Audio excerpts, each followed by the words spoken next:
A lot of the things I write, or most of the things I write, they're things that I need to hear myself in my own life. They're problems that I've gone through and that I'm trying to kind of work through. And I just see it as these are problems I'm trying to work through in a very public venue, presented in a way that other people can gain some value out of it.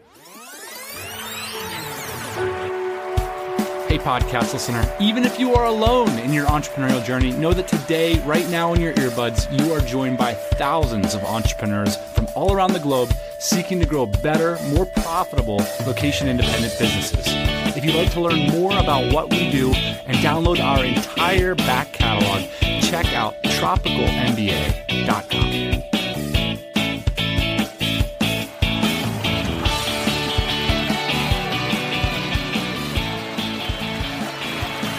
Today's guest on the show is actually one of my favorite writers, and his name is Mark Manson.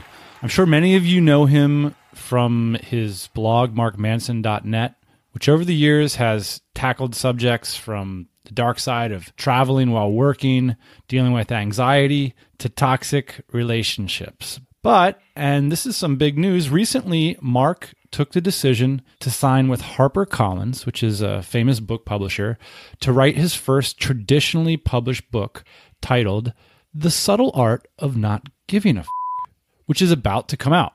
Mark's going to be reading a few extracts from the book on this show, as well as talking about how he got into blogging, the type of internet commenters who drive him crazy, and why he's evolved from writing about failed relationships to failed states like Brazil. I may or may not be exaggerating a little there. So I think it's fair to say that this is going to be a pretty wide-ranging show if you stick around for the ride, and I highly encourage that you do.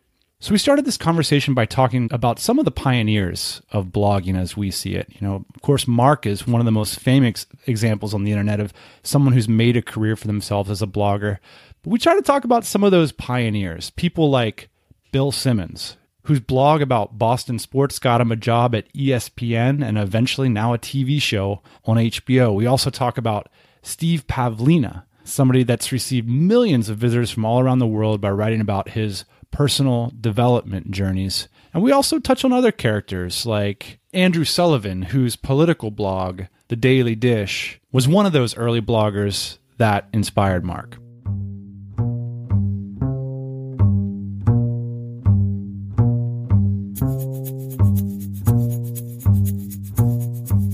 I mean, obviously I was in the sports, but Simmons, especially early days Simmons, reading him, it was like having a buddy on the couch with you watching the game. It was awesome. Like, he made the same kind of jokes that, you know, a bunch of dudes sitting around make and had the same thoughts and ideas. Like, he didn't get sucked into all the kind of the hit pieces and the babble that goes on cable TV. And he wrote constantly. My God, like, he put out 3,000, 5,000 word pieces like 3 times a week back then. I used to wake up every day and like go check page 2. That was a big thing. Do you remember like how that reading habit evolved online? At what point did it become actual bloggers that you were reading? I think it was probably around 06 or 07. I started to really get into self-help stuff around that time. Like, I was finishing up school. I just had like a nasty breakup. You know, I was one of those guys that would read like 50 ways to achieve your goals and practice all this stuff and try to do it all. And Steve Pavlina was an early one that I found. I guess the reason I wanted to talk about this a little bit is I've been thinking about like how important these things were to me at the time, these little bloglets, and then later on blogs. The level of access you had to just individuals wrote stories. Like, nobody would have written a book about Steve Pavlina. You know what I mean? Because all he did was like start a game company. But starting a game company that helps you to quit your job and like become a writer and do all these things would have been a dream life to me that I would have never really had heard about if it weren't for the blog. You kind of mentioned that like there's some inflection point around 06, 07. I think at some point blogs became cool because I remember before that time, I would find random people and I kind of wouldn't think much of it. I would just read some content and then go about my life. But then it was like suddenly in like 07, there was like this awareness bloomed about a personal brand, like wanting to actually follow Steve Pavlina or Bill Simmons or Andrew Sullivan and stick with them regardless of where they went or what they did. And it was around the same time too that I think Blogspot started blowing up, WordPress started blowing up. Yeah, that's what I was going to mention is like, I think there's a technology aspect to this too. It became easier, right? Like you didn't have to be a nerdy computer science guy that knew how to operate the internet. It's like, well, all I had to do is download Blogger or get on WordPress. Yeah, like my first blog was on Blogspot, and the whole reason I got on was because my two roommates had Blogspot blogs, and they thought it was like the coolest thing they had ever done, and so they were like constantly bugging me to get on Blogspot. That kind of social pressure, I don't think really existed before or since. Probably the first year that I ever blogged, it was just like a little personal Blogspot blog that maybe 10 people read at most. And did you have ambitions at that point, or was this just like, oh, my circle of friends reads it? Oh, no. And in fact, I started my first business completely like oblivious to the idea that blogging could ever even be a thing. It wasn't until years later that I actually started kind of taking it seriously. And what was the first business? I started a dating advice affiliate business.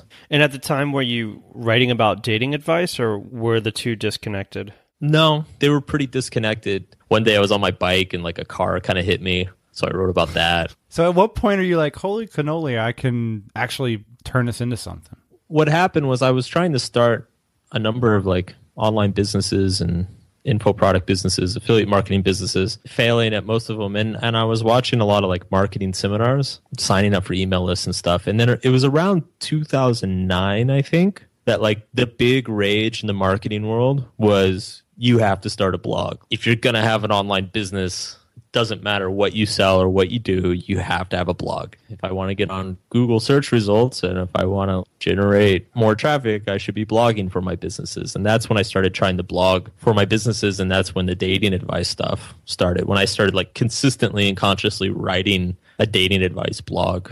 Did you miss writing about your bicycle accidents? No, I mean, the personal blogging stuff I always thought was kind of silly, and I never really took seriously. And I don't miss the personal stuff. Even today, I don't feel this like overwhelming urge to get on and like write about my breakfast or whatever. You don't write much about like your personal experiences, it seems. These days, no. Why do you think that is, though, Mark? Why do you think you're not writing so much about your personal experiences? I think there's a few reasons. One is back when it was primarily like dating and relationship advice, I think people are a lot more interested in personal stories. There's a lot more concreteness to it. So if I'm writing an article about, say, dealing with a breakup, I think it adds a lot for the reader if I talk about one of my breakups. Whereas if I'm writing an article about, say, just like pursuing happiness or something, it's such an abstract and general concept that's going to be so different for so many different people who are reading. It gets harder to like peg down a single event in my life that tons and tons of people are going to relate to. And on top of that, I think just as a general lesson I've learned over the years and something I've noticed is that I think less experienced bloggers, their first instinct is to write about themselves like all the damn time. And that's valuable. But like ultimately, you know, we all know that like the first rule of marketing or pretty much anything is you meet the reader where they are, not where you are. And so I've figured out over the years that the starting point should be, you know, what I think is going on in the reader's life or what the reader is feeling or what I want the reader to feel. If I can share something that supplements that, that's great. But like the primary focus shouldn't just be me. It should be the person who's reading.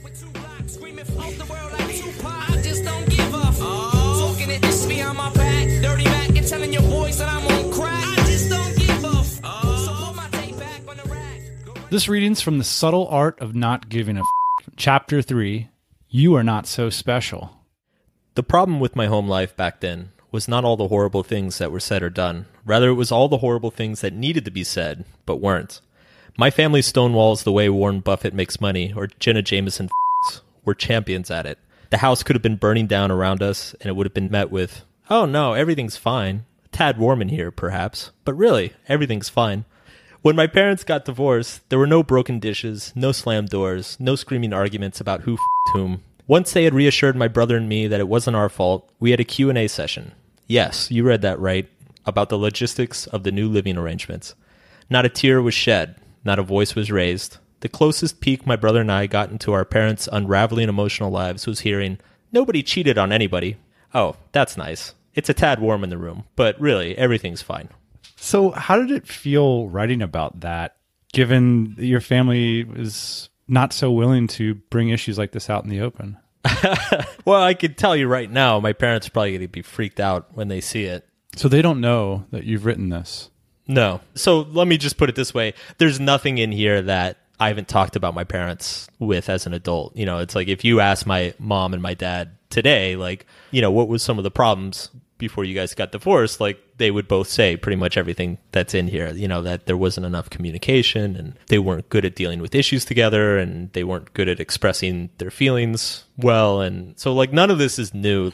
I'm curious, like, a lot of your writing is about relationships. So how does that work when you get in a miscommunication in your relationship? Like, does that get thrown around as currency ever? With my fiance now, no. And that's one of the reasons why I'm with her.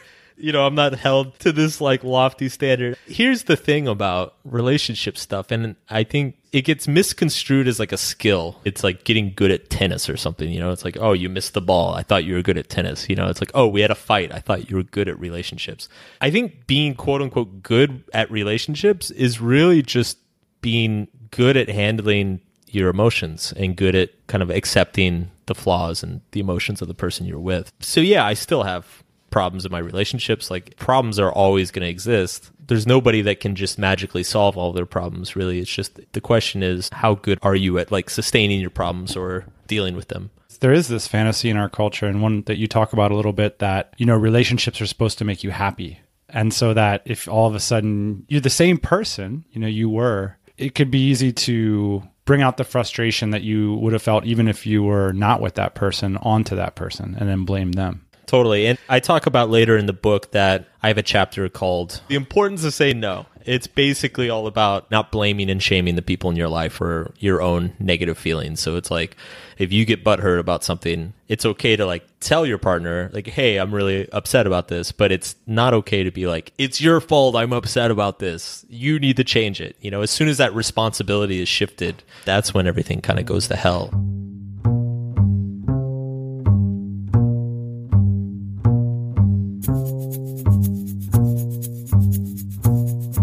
How often do you worry about your advice or suffer a crisis of conscience? Because a lot of what your blog articles are about is you're giving people advice. And one of the things I've noticed is that I've gotten less confident the longer I've been running a business. So how do you deal with that? Why do you think you can give people advice?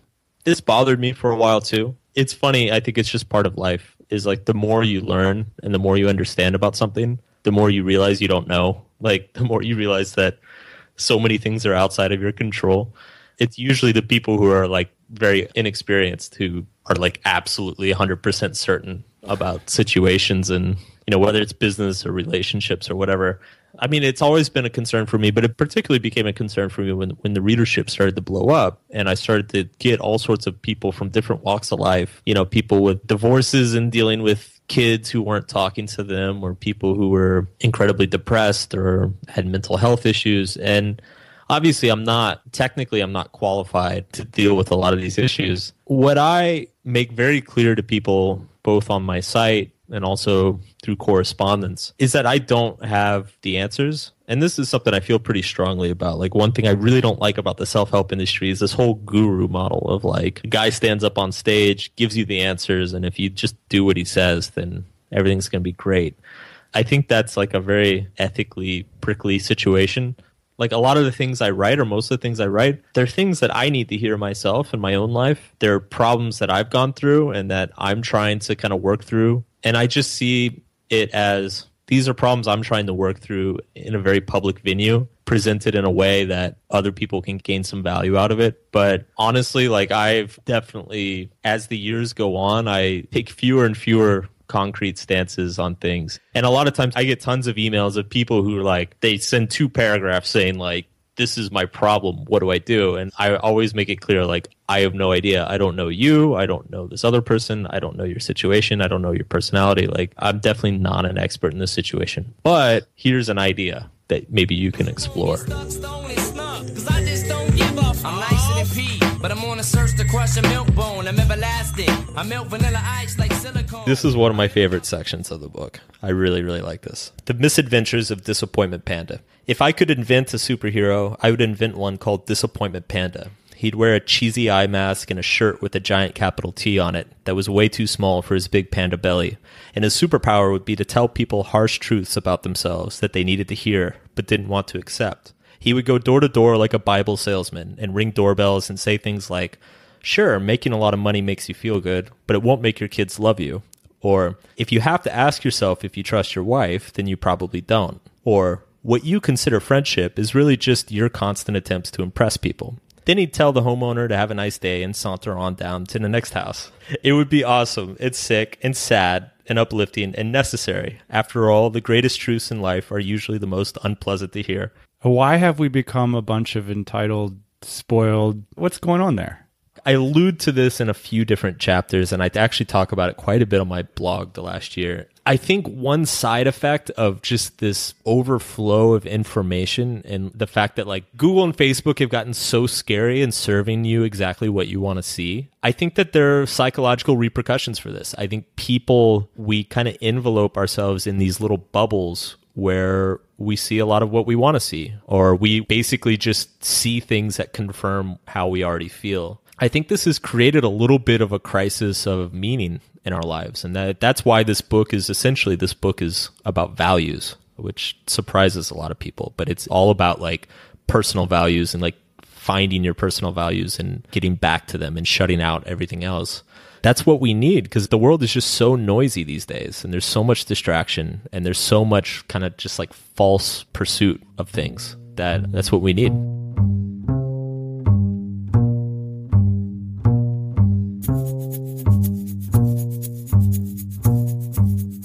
When you decide what you're going to write and how you're going to attack a problem, you said you relate it a lot of times to your personal development and things that are going on in your life. And I was fortunate enough the other day to have dinner with you in New York at your wonderful apartment with your wonderful fiance. And the only complaint I heard was that you leave whiskers in the sink every once in a while. It seems like you've got things pretty much nailed down and going well. So how do you find inspiration to write about some of these difficult topics? This is something that's been pretty pertinent in my business lately. One of the reasons I got away from just dating and relationship advice and started writing about kind of general personal development is I wrote a book on dating. And then as soon as I kind of finished that, I was like, all right, I have nothing else to say. Like, it felt like, at least for myself, I'd kind of figured things out. Everything I wanted to say was written. So I need to push off into new territory, like find new questions that I feel need to be answered in my own life. And it's funny, I feel like I'm kind of reaching that same point with the self-development stuff. You know, like you said, like I'm very happy with my professional situation. I'm happy with my business. I'm happy with my relationship. Just moved to New York, have like a really cool life here. And then I just finished this book and I've got probably 3 years of articles to fall back on where it's like, I kind of feel like I don't have a whole lot new to say in that area. Like, you know, if somebody wants me to write an article on happiness, well, I already wrote like 3 or 4 on it. And if you want an article on motivation, well, I already wrote a few on that. And there's a whole section in the book on it. So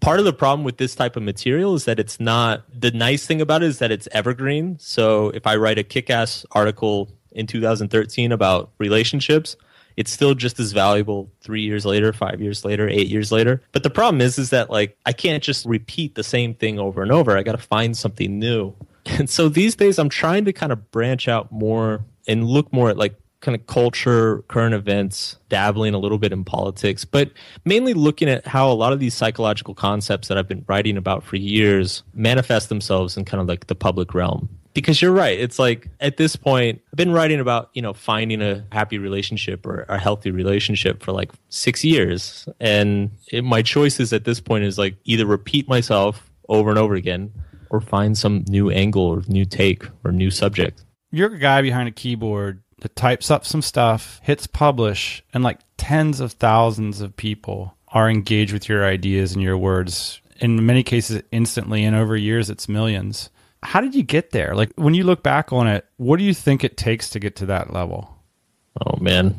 In the old days, it was kind of a linear thing. It was kind of one new reader at a time. Social media completely changed that, in particular Facebook, I think around 2011, 2012, when they modified their algorithm to like show a lot more publications. Then it became exponential. I think if you were to track my readership and my following, it would be a pretty steady rise up until around that period, probably like 2012, 2013. And then it just kind of like shot through the roof.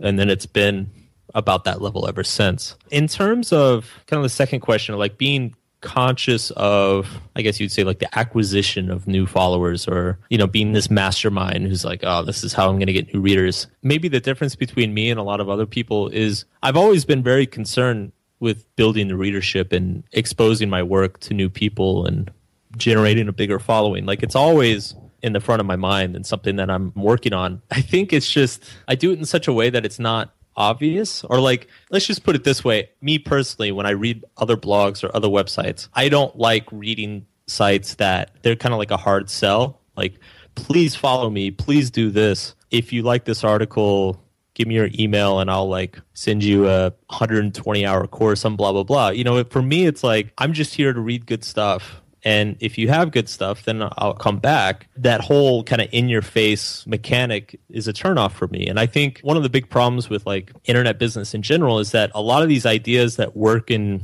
the direct marketing space, people who are in blogging or in podcasting or in publishing, they just kind of pull those tactics over as if it was going to work everywhere. And the truth is that like if I'm looking to like buy like a supplement or something, yeah, like you need to do hard sales. But if I'm just trying to like read about sports or read about politics or read about relationships, then it becomes an interference and it gets in the way of building that relationship with people. One of the things that's striking about your blog is how good the writing is. And I think a lot of people blame blogs for a decline in writing quality and things like grammar, fact checking, and all this. And how important do you think that stuff is if someone's going to take a stab at growing their audience? I think it's monumentally important. I think it gets underrated. I mean, honestly, Dan, like the best thing, I tweeted this out a couple years ago and it's probably like the most retweeted thing I ever said. It's so true. Like the best thing about the internet is that anybody can get on and say something and be heard.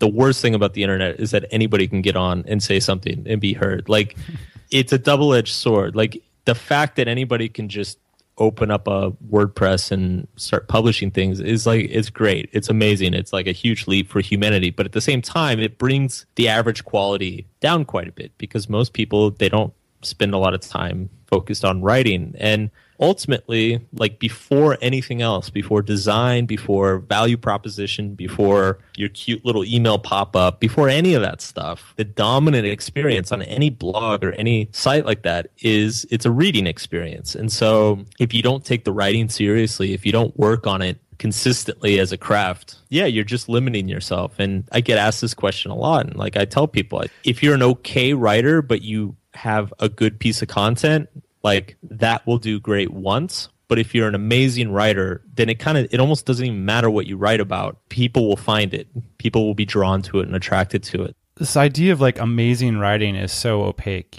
Certainly if you were to Google it, amazing writing blogs, you'd probably get a bunch of listicles by people with opt-in boxes and telling you blogging tips and stuff. It's kind of a hard nut to crack. I'm curious as to what that means to you, or like how you would interpret that to others. Like, what does it mean to be an amazing writer?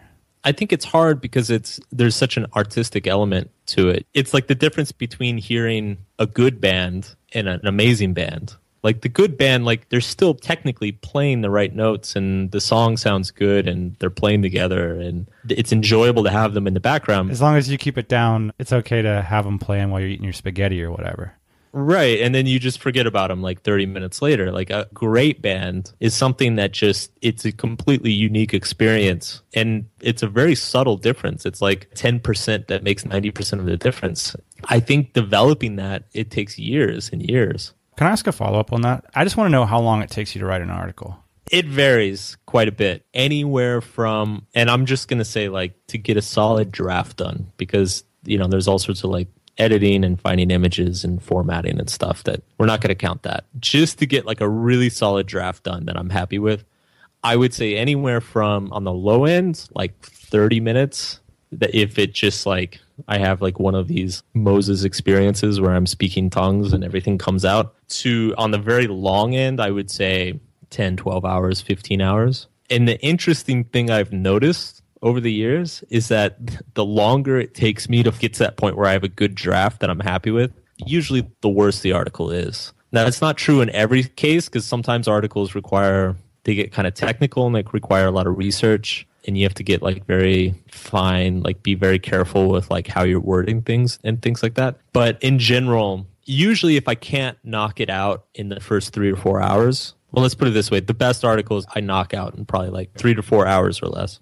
7 years ago, all the gurus are saying you got to start a blog. Well, you did it and it worked. Do you think it's a grimmer prospect nowadays? It's definitely much harder these days. It's much more crowded. Things are consolidating these days. So being a big independent blog like myself, we're kind of becoming a little bit of a dying breed. All the smaller bloggers have like migrated on the platforms like Medium, or they're writing for HuffPost or something like that. And then a lot of the bigger ones, they either lose their traction over the course of years, or they just retire like Sullivan or Bill Simmons. They go off the TV. It's not the wild, wild west like it was back in 2009. Like there's still opportunity, but it's a genuinely like saturated and competitive market these days, I think. Speaking of Sullivan, you made a really bold move for an independent blogger, and I don't know if I've ever seen any independent blogger do it besides him. Off the top of my head, you put a subscription on your website asking your readers if they've read 5 or 6 articles that they need to subscribe in order to read more. What were you thinking? What motivated you? I mean, you were doing so well with selling courses on your site and selling books and things. Why bother with the subscription model? Well, one is that I don't see the courses or just info products in general. I mean, books is another thing, but selling online courses, I don't see that as necessarily being something I want to do over the long term. I also don't know if it's going to be totally viable over the long term. So when I look out like 10 years from now, and I ask myself, like, do I still want to be like selling a course on anxiety or whatever? You know, I would just prefer to write. I'd prefer to like write books and write articles and publish my stuff. I want that to be my 100% focus. The other issue was that I had this huge, huge audience of, you know, anywhere from 1 to 2 million people each month. And less than 1% of them were even interested in the courses, you know? So we would email them, we would put stuff on the site, do offers and stuff. And it's just people didn't care. It's like people are there for the articles. And I hit a problem in my business, which was I was making money off these courses, which less than 1% of my readers were interested in, but they were giving me money, so I had to give them time and attention. But it's like 99.5% of the people who come to my site just want to read an article. So I should be spending my time writing articles. So I felt this like tension in between like where I dedicated my attention. And so to me, the resolution of that was like, well, the answer is to just find a way to monetize the blog itself. Because if I can just find a way that like people would just pay me to write stuff, then I'll be happy. And you know what? Like, even if I need to take a pay cut for a year or two, like it's worth it, because this is a business model that I see being sustainable over the long term and keeping me happy and keeping my attention focused on one thing. I started experimenting with that in May. We've already gone through a few iterations of that. The paywall was turned off. It didn't bomb, but it didn't do super well either. But now we're experimenting with kind of like other forms of figuring that out. And it's going pretty well. Like, we're finding that people are generally like, if you find the right price and the right offer of content, there's a number of people out there who are more than happy to give a few bucks to get extra access. You're doing well. You got a lot of people coming to this side of yours. So why do you sign a book contract with the man? Why'd you do that? Why won't you make your book, put a price tag on it, and light a cigar in celebration? I mean, your email list is huge. You got so many people coming to your site. Obviously, you could sell a boatload of these books. So why are you going to give so many of the profits to a giant company in New York City to help pay for all their expensive staff? Why am I giving in to the man? Well, you know, I went back and forth on this for months. And actually, as you know, I originally planned to self-publish this book when I started writing it. Ultimately, the argument that convinced me not to, I talked to a number of agents and I talked to a few people within the industry, the publishing industry. And the argument that convinced me not to self-publish this book was somebody asked me, he said, how many people outside of, so my whole domain where I was getting all my readers was primarily like social media users, younger people, tech-savvy people. And so this guy asked, he said, how many people outside of your home-based demographic that you've already built, how many people outside of it do you think would enjoy your message? So how many people who are not on Facebook very often, or people who are not very tech-savvy? And I said, I think a lot. And actually that's I felt like I kind of hit a ceiling in terms of the amount of people I could be exposed to through social media or through the ways I became popular. And I had no way of accessing those outer demographics, the soccer moms and old grandfathers and stuff who would probably enjoy some of the stuff that I've written. And so when I told the guy, I said, I think there's a lot of people who aren't exposed to my work who would enjoy it. The guy was like, okay, you should sign a deal, because Harper is going to be able to, well, I didn't know I was going to be with Harper at that point, but he said that like a publisher is going to be able to find those people. They're going to be able to like get you in the magazines that these people look at, or get you on stage somewhere, or even just the credibility of being with a publisher is going to get you attention, get the book reviewed in newspapers that would otherwise never pay attention to it. Once I saw it in those terms of like, okay, I give up a pretty large percentage of the royalties for the opportunity to be exposed to a much wider audience and to a non-internet audience, I saw it as kind of a worthwhile proposition. One thing I kind of noticed, like the more I work with Harper, and I have to say, like so far at least, it's been nothing but a good experience with them. I think a lot of us internet business guys, like we get a little bit kind of caught up in this bubble where everything's happening on the internet and everything's happening with technology, and this is where all the new stuff is happening, and we're on the forefront of everything. And so we kind of get caught up in the idea that this is all that matters. And there's a whole world of people who just are completely ignorant to this type of stuff, who still want relationship advice or still want happiness advice or whatever. So far, I am very happy with the decision.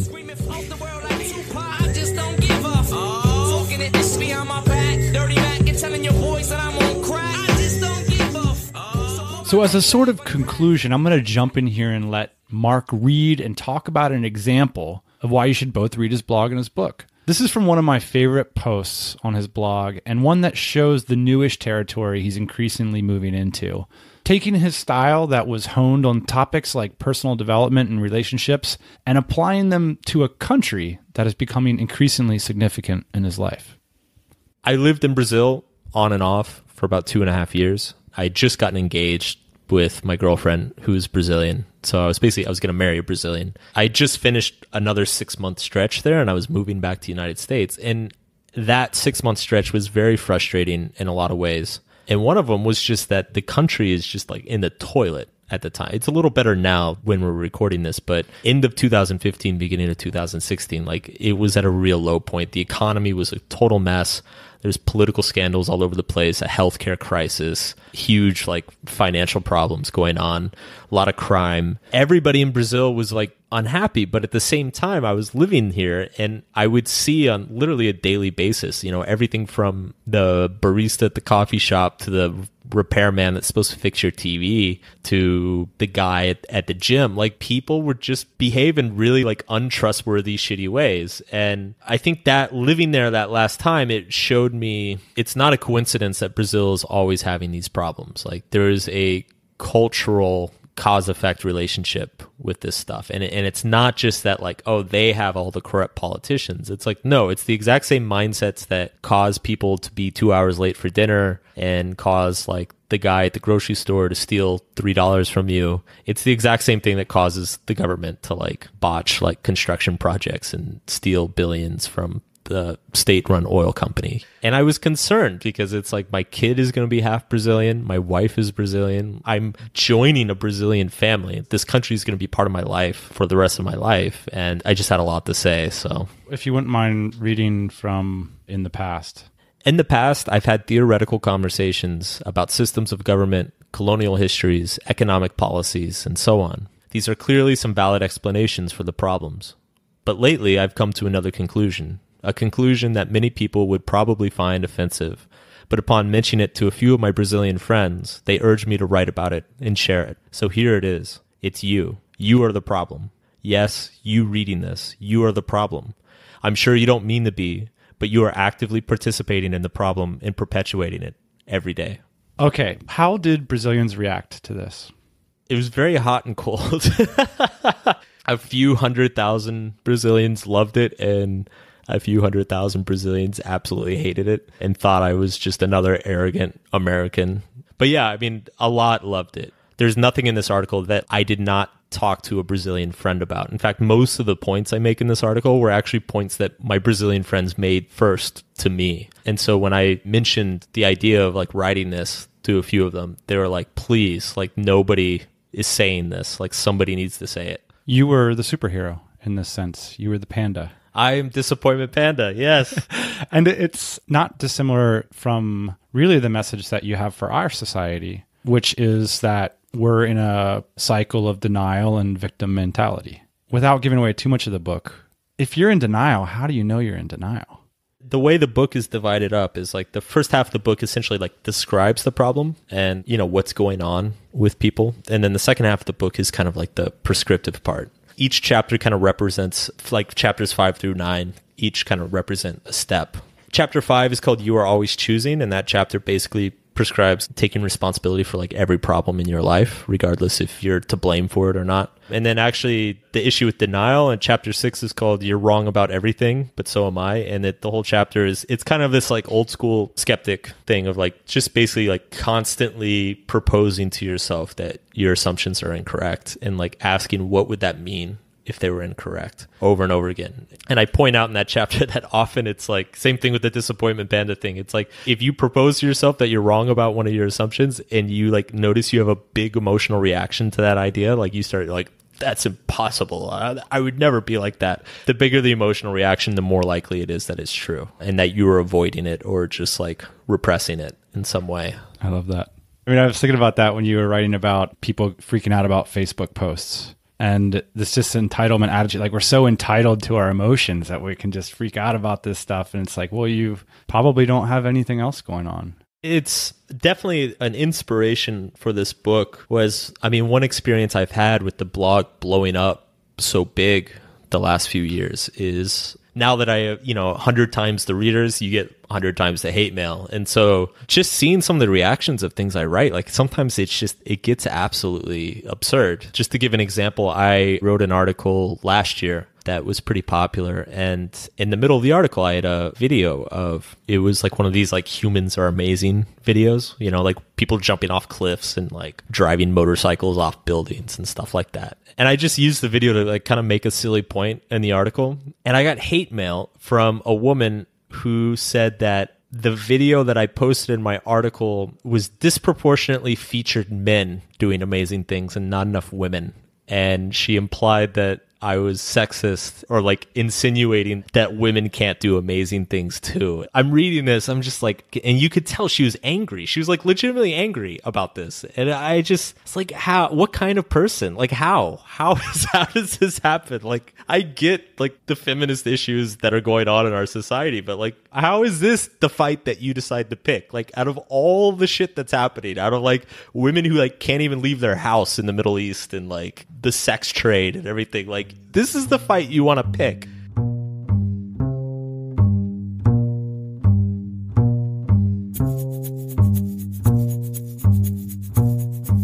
That reading was from Mark Manson's An Open Letter to Brazil. If you want to check out all the links brought up in this episode, plus see the show notes, you can check them out at tropicalmba.com/thesubtleart.